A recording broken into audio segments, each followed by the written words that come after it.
Our ancient witness today comes to us from the book of Acts, chapter 17, verses 22 through 28. Then Paul stood up before the council of Areopagus and delivered this address. Citizens of Athens, I note that in every respect you are scrupulously religious. As I walk about looking at your shrines, I even discovered an altar inscribed to an unknown God. Now, what you are worshiping in ignorance, I intend to make known to you. For the God who made the world and all that is in it, the sovereign of heaven and earth, doesn't live in sanctuaries made by human hands and isn't served by humans as if in need of anything. No, God is the one who gives everyone life, breath, everything. From one person, God created all of humanity to inhabit the entire earth and set the time for each nation to exist and the exact place where each nation should dwell. God did this so human beings would seek, reach out for, and perhaps find the one who is not really far from any of us, the one in whom we live and move and have our being. As one of your poets has put it, we too are God's children. Several years ago, I came across one of the funniest things I've ever read on Twitter or X. It was posted from a writer named Stu Royal, who was joking that his favorite species of birds are one named by people who clearly hate birds. He was saying, what's the deal with ornithologists and unflattering bird names? And then he just, one by one, started listing these bird names like Go Away Bird and Sad Flycatcher and Drab Seed Eater, Monotonous Lark, Horned Screamer, and even one named Smew. So at the end of the list, he said, ornithologist, who hurt you? Perhaps these names actually came from a student whose graduate advisor sent them to the, frozen tundra of Canada rather than the colorful forests of the Amazon. Those birds are all sort of gray and grayish in color. But another name the writer mentioned was a fluffy-backed babbler. Yes, it is fluffy. And I must say that name describes that bird quite well, as it has soft and fluffy plumage. It's a songbird. And sometimes it doesn't stop singing. So much so that it becomes annoying to many who find themselves in its vicinity. Not to birdwatchers, though, but definitely ornithologists. Well, our ancient witness for the day comes from the Acts of the Apostles. And the writing of Acts seems to be Luke's second volume to his gospel. And the work documents the formation and spread of the early Christian church away, and its journey away from Jerusalem. Paul plays a significant role in the early life of the Christian movement. Peter does too. This part is focused on Paul. The work is kind of a semi-true account of what happened. And what I mean by that is Luke is telling a story in order to get the earliest ideas of God out and to the people. And so its theology is more telling than its history. And as Paul moves about the lands surrounding the Mediterranean, he journeys not just through the Roman Empire and navigating its associated norms and systems, but also through the more ancient Greek culture as well. And the Greeks also used that word babbler. And so to the ancient Greeks, a babbler was literally a bird that picks up seeds. So when they would ascribe that label onto a person, such as with Paul in the narrative leading up to what we heard Kym say today, it was meant to disparagingly refer to one who makes a living by picking up scraps. Now, the city of Athens was well past its prime at the time. However, it was still an important center of knowledge and learning. So there was a great bit of diversity in thought, in culture, and in language. And so when they call Paul a babbler, it is because they heard in his teachings only scraps of ideas and beliefs. We only have Luke's account of this story, unfortunately, very summarized in its form. And while some parts of Acts might on the surface conflict with the ideas and beliefs found in the original letters of Paul, those found in this story seem to be spot on. You see, Paul had a universal mission and a universal vision.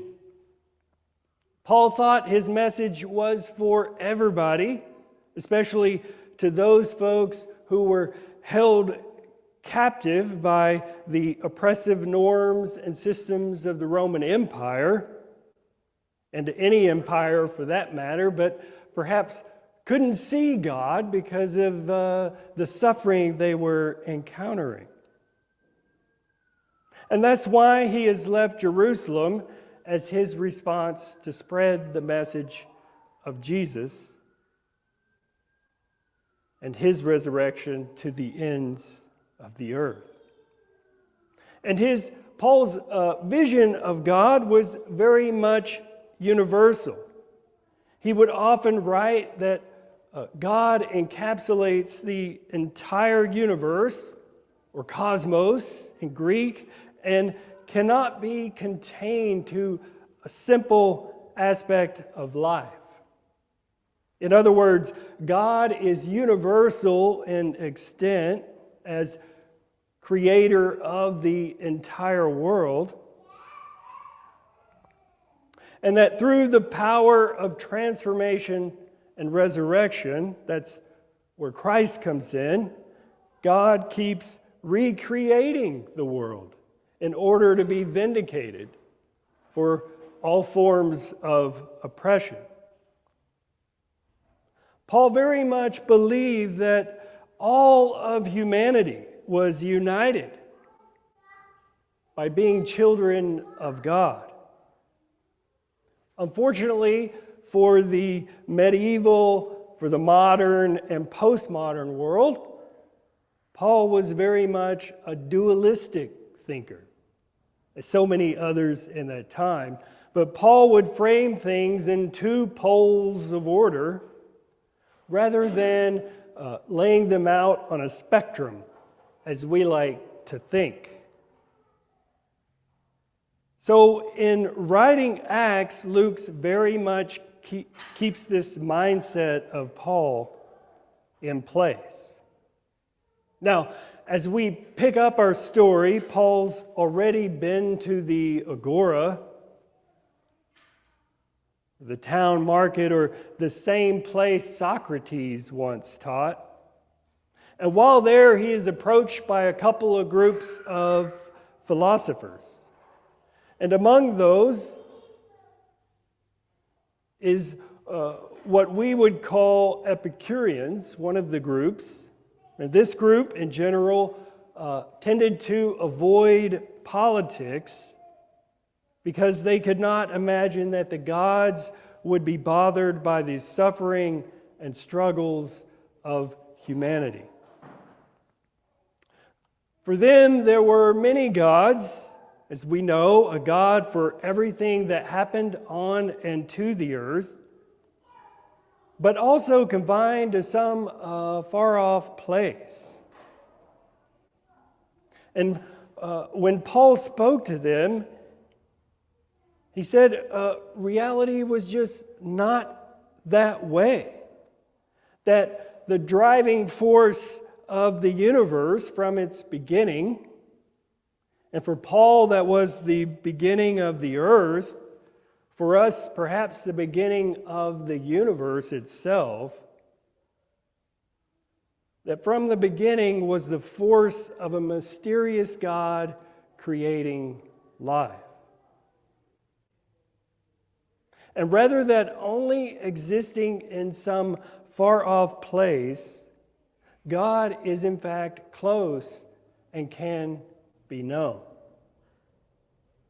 And so Paul invites them to recognize that God is very near to all people, whether they are aware of God or not. And that is the same message that Jesus offered. So Paul says that God has not abandoned the world, that we are all indeed children of God, and rather that God is intimately available to us, and that God's love and presence and God's resources are also accessible to us as we face the challenges and struggles of following and responding to the love of God.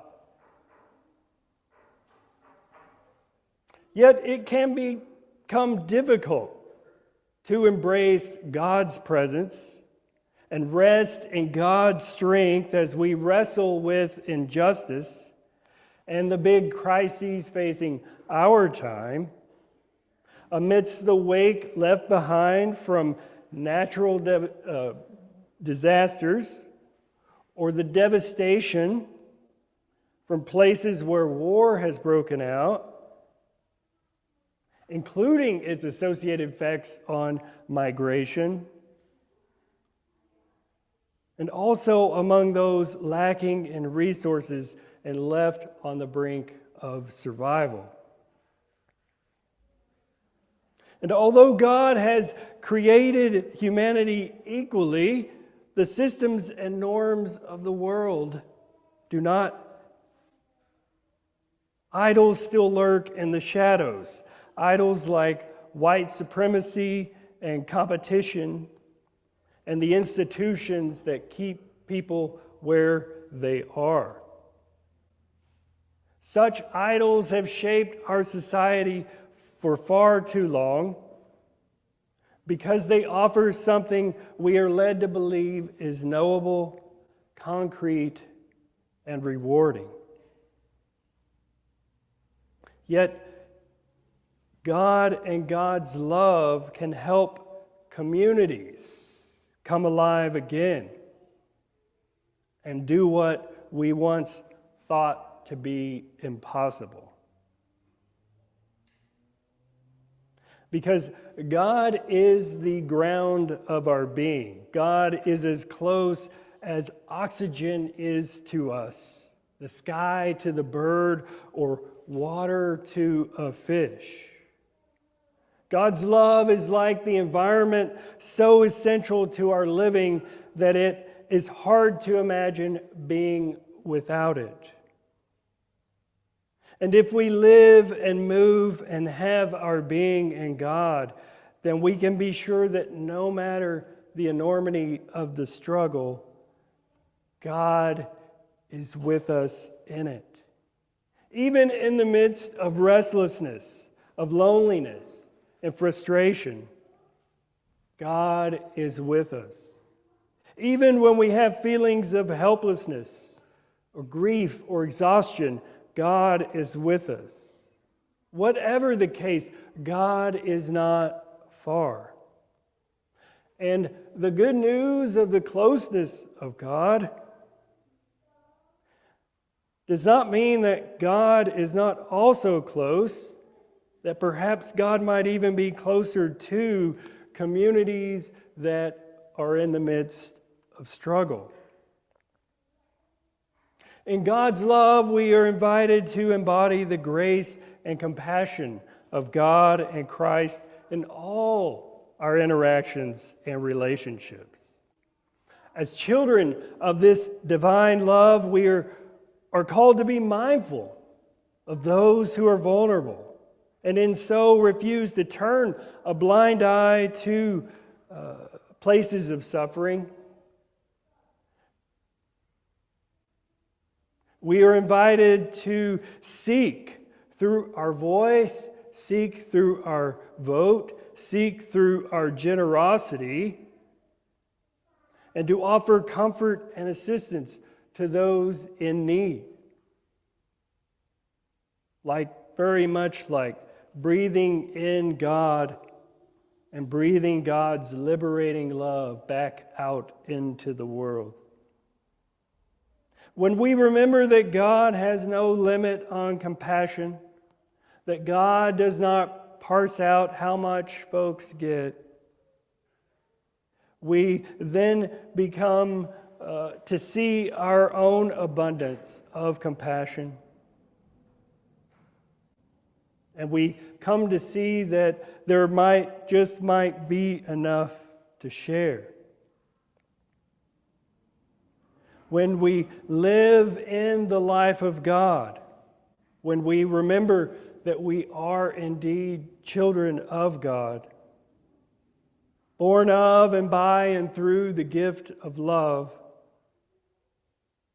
we can then trust in the abundance of God. Because life need not be seated against life, and struggle need not be seated against struggle. Because there is enough of God to go around. Amen.